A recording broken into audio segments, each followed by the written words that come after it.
국민의힘 얘기입니다. 보궐선거에 패배했죠. 국민의힘 휴일인 어제도 긴급 의원총회 열었습니다. 난상 토론 벌였습니다.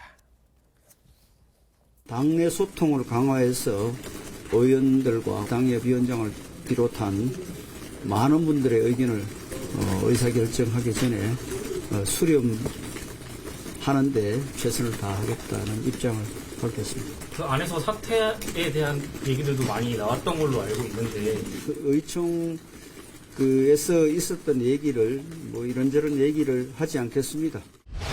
단합하자라고 하는 분들도 있어요. 대표한테 책임을 묻지 말고 단합을 하자.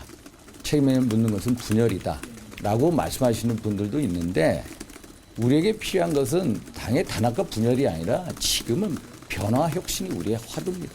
그래서 자, 한쪽에서는 단합이다. 아니다. 지금은 변화와 혁신이다.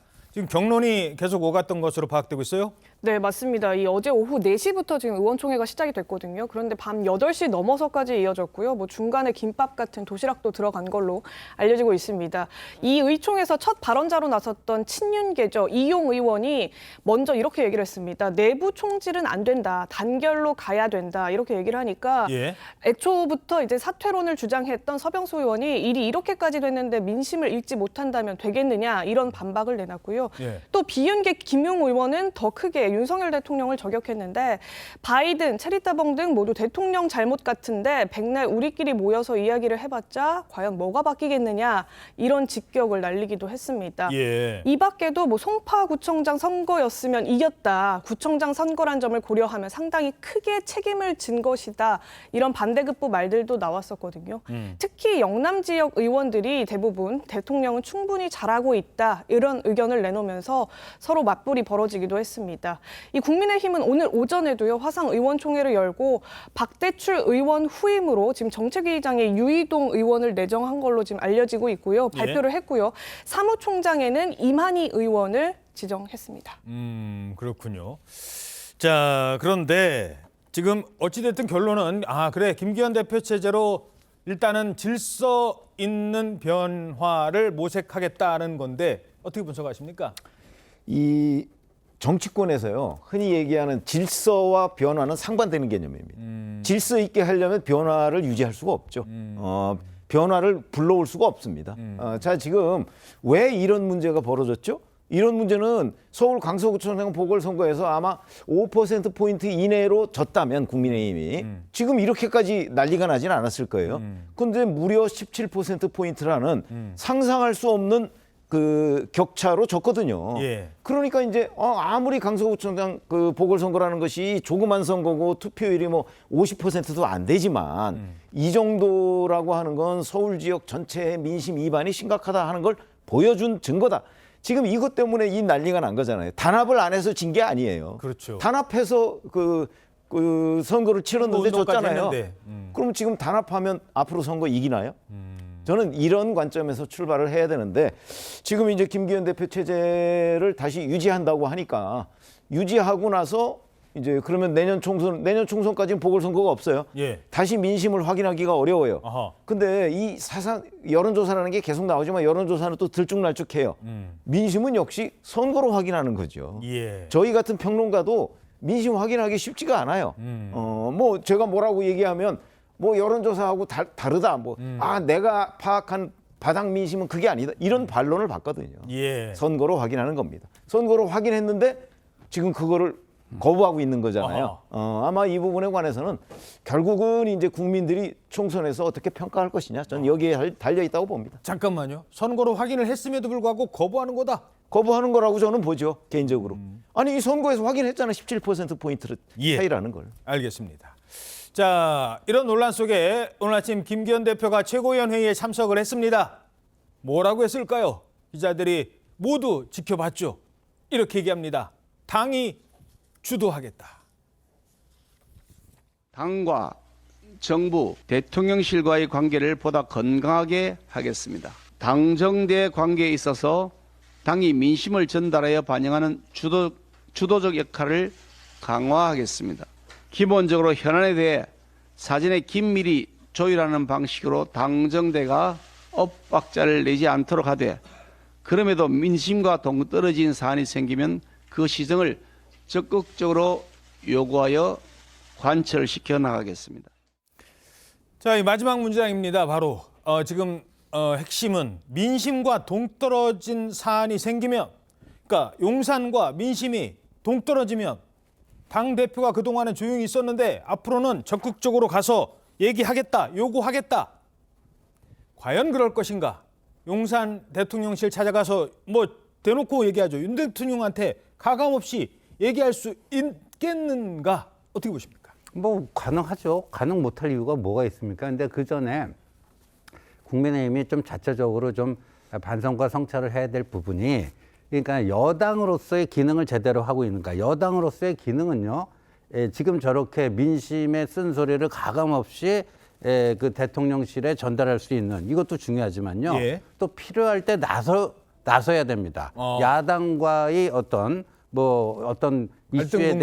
이슈에 대해서 이게 뭐 치열한 논쟁이 벌어진다든가 뭐 이럴 때는 또 치열하게 나서서 뭘 해야 될 게 있습니다. 총대를 낼 때는 매야 된다. 예. 근데 지금 그 용산 주도권이라는 게 제가 봐서는 그래요. 그러니까 총대를 매야 되는 국민의힘이 제대로 못 매니까 좀 답답한 나머지 그냥 용산에서 좀 나서는 이런 그 현상들이 왕왕 벌어졌습니다. 그러니까 이제 저렇게 얘기하는 건 굉장히 저는 이제 정상적으로 이제 당정 관계를 바로 잡자라는 그 취지라는 걸 충분히 알고 저도 동의를 하지만 당이 총대 메고 나서야 될 땐 확실히 나서서 뭐를 해야 된다. 그 말씀 좀 드리고 싶고요. 그다음에 이제 김기현 대표 뭐 사퇴하라 아니 책임지는 게 무조건 사퇴하는 게 책임지는 겁니까?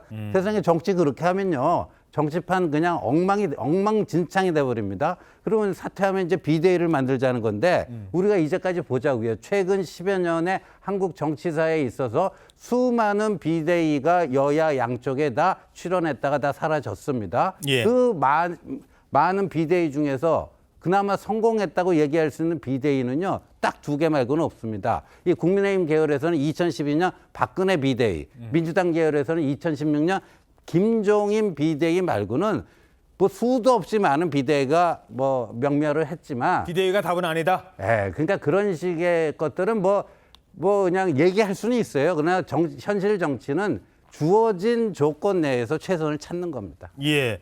자, 그런데요. 오늘 최고위 열렸잖아요. 아까 그 최고위 때 김기현 대표 발언까지 들었는데 그때 최고위원 한 사람이 누군가 이렇게 문자를 주고받았나 봐요. 막 대표는 얘기하고 계신데 그 옆에서 문자를 받았는데 저런 게 포착이 됐어요. 오늘 아침 사진 기자가 촬영을 했는데 뭐라고 써 있느냐? 황당하다. 김기현 대표 쫓겨나겠다. 이게 무슨 얘기예요? 지금 갑자기 최고위 옆에서 김기현 대표 얘기하고 있는데 조수진 최고위원이 뭐 문자를 주고받다가 발생한 일이라고요? 예, 이게 조수진 최고위원이 오늘 최고위원회에 참석을 하면서 이제 핸드폰을 확인하다가 이제 그 여의도 연구원 부원장이랑 이제 카톡을 주고받은 내용입니다. 김성호 부원장. 예, 이제 본인이 당직 인선에 대해서 먼저 보냈더니 지금 저 부원장이 김성호 부원장이 이러다 김기현 대표 쫓겨나겠네 지금 이렇게 얘기를 한 거고요. 또 뭐 건전한 당정 관계 만들겠다고 말하자마자 쫓겨나게 생겼다. 그만큼 국민 동의를 받기 어렵다. 뭐 이렇게 얘기를 하는 모습입니다. 예. 자, 이런 가운데요. 여론조사 보시겠습니다. 요즘 민심이 어떤지를 확인할 수 있는 여론조사 결과가 나왔는데 좋지 않습니다. 보궐선거 이후 그러니까 국민의힘 입장에서는 좋지 않은 여론조사 결과가 나왔습니다. 자, 보궐선거 이후 첫 여론조사인데 지지율이 역전이 됐어요. 네, 그렇습니다. 이게 한국갤럽이 서울경제신문 의뢰로 지난 12일과 13일 조사를 한 건데 강서구청장 선거가 지난 11일에 있었잖아요. 그 바로 다음 날과 그 다음 날 이렇게 조사를 한 겁니다. 그 결과 민주당이 38.1%, 국민의힘이 33.9%로 집계가 됐거든요. 이 지난 6월부터 지금 8월, 10월 이렇게 추이를 지금 보고 계신데 국민의힘은 계속 지속적으로 떨어지고 있고요. 이게 8월에 오차범위 내에서 접전 양상으로까지 간극이 좁혀지다가 지금 강서구청장 선거 직후에 실시된 조사에서 저렇게 간극이 다시 벌어지면서 역전된 상황인 겁니다. 이 같은 그 전이죠. 10일부터 12일 실시된 조사에서는 윤석열 대통령 직무수행 평가도 서울에서 33%가 나왔어요. 예. 이게 직전 조사보다 6%포인트 하락한 거고 또 같은 조사에서 국민의힘도 9%포인트가량 떨어지면서 지금 여권의 수도권 위기론 가시화되고 있다는 평가가 나오고요. 오늘 아침에도 한 여론조사에서 조사 결과가 리얼미터 나왔는데 조사도 있는데 예. 자세히는 못 전해드리겠습니다만 저희들이 그래픽이 준비가 안 돼서 역시 역전이 됐고 하락률은 예. 똑같아요. 추이가 지금 비슷하게 하락 국면으로 여권 모두 대통령과 국민의힘 모두 지금 하락하는 추이를 보이고 있습니다. 자, 박수현 의원님, 네. 지금 민심 어떻게 보십니까? 분명한 것은 강서구청장 선거에서 민주당이 이긴 것은 민주당이 잘해서 이긴 것이 아닙니다. 지금의 민심은 윤석열 대통령과 현 집권 여당의 국정 운영 기조의 방향을 바꾸라라고 하는 심판이 분명해 보이죠. 그렇기 때문에 양 당이 각자의 이 민심을 잘 읽고 처방을 해야 되는데 지금 정부 여당은 국정 운영 방향을 빨리 바꾸는 것. 예. 그다음에 민주당은 여기서 잘난 척하지 말고 우리는 심판을 받은 게 아니거든요. 심판할 필요가 없었어요. 그래서 야당은 역시 여당의 실수의 반사 이익을 가지고 뭐 사는 것이 야당이다 이런 뭐 통설들이 있지 않습니까? 예. 지금 민주당 입장에서는 민주당이 잘해서 이렇게 민심의 어떤 정당 지지도가 올라가고 이런 것이 아니라 국민이 지금은 집권 여당과 대통령실에게 좀 정신 좀 차려라라고 하는 회초리를 때리는 시간이기 때문에 이런 어떤 현상이 나타난 것이다라는 생각을 가지고 이런 때 민주당은 또 민주당대로 정말 잘해야 이런 것들이 좀 그대로 좀 강고하게 유지되는 이런 흐름을 만들어낼 수 있거든요. 지금 민주당 내에서 그런 얘기들이 있지만 민주당도 그렇게 이것을 계속 유지해 갈 만한 동력들을 만들어내지 못하고 있는 것처럼 저는 보입니다. 지금 중요한 말씀하셨는데 이 지지율 변화가 민주당이 잘해서라기 그렇게 자만해서는 안 된다라고 했는데 이렇게 질문드리면 어떨까요? 이재명 대표가 잘해서 그런 걸까요? 그것과는 전혀 관계없죠. 그러니까 예. 국민께서 회초리를 들으셨는데 이것은 우선 민주당에게 회초리를 때릴 때가 아니라고 생각하신 거예요. 빨리 이 민생을 회복하고 국정 운영의 방향을 전체로 바꾸기 위해서는 어떤 권력을 위임받은 이 집권당 대통령의 어떤 방향에 빨리 회초리를 먼저 때리는 것이 중요하다라고 국민은 판단하신 것이죠. 예. 자, 일단 회초리는 국민의힘이 맞았습니다. 근데 아까도 잠시 한 의원이 그런 얘기, 정진석 의원이 뭐 그런 얘기 됐다잖아요. 이게 강서라서 졌지 송파였으면 우리가 이겼을 거다. 근데 총선이라는 건 신주 의원님, 네. 이게 강서에서도 치르고 송파에서도 치르는 그런 게 내년 총선이거든요. 그렇죠. 예. 어떻게 보십니까, 민심? 그래서 저는 뭐 약간 그 얘기는 조금 그 번지수를 잘못 찾은 듯한 그런 느낌도 들고 그런데 저는 이렇게 봐요. 이게 물이 반잔 남았을 때 긍정적인 마인드와 부정적인 마인드, 반잔뿐이 안 남았다, 반잔이나 남았다, 뭐 이렇게 보는 시각에 따라서 다른데 이제 그 강서구청장 이것도 그냥 무공천했으면 이런 꼴 안 당했을 텐데 왜 그냥 그 공천해가지고 뭐 했느냐. 근데 그건 이미 엎어진 물 아닙니까? 그런데 예. 저는 이런 생각도 해봐요. 만약에 무공천을 해가지고 요번에 그런 뭐 이런 참패를 겪지 않고 데미지도 없이 그러면 이 체제가 그대로 갔을 거 아니에요.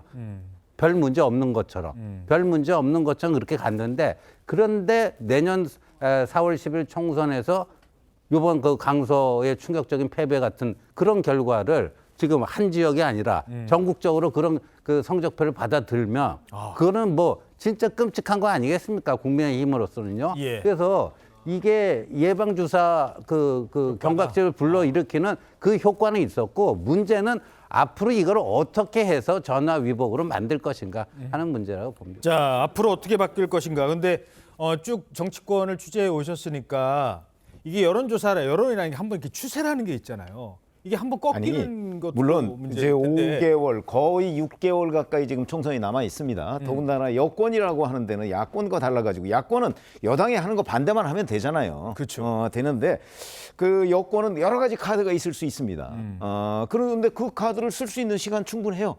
그러니까 이제 문제는 그 카드를 쓰려면 시간이 있어야 되잖아요. 예. 그렇죠? 5개월 남짓 지금 시간이 있는데 그러면 지금 여권에서 정말 강서구청장 보궐선거 참패에 대한 그 어떤 진지한 반성을 하고 있느냐.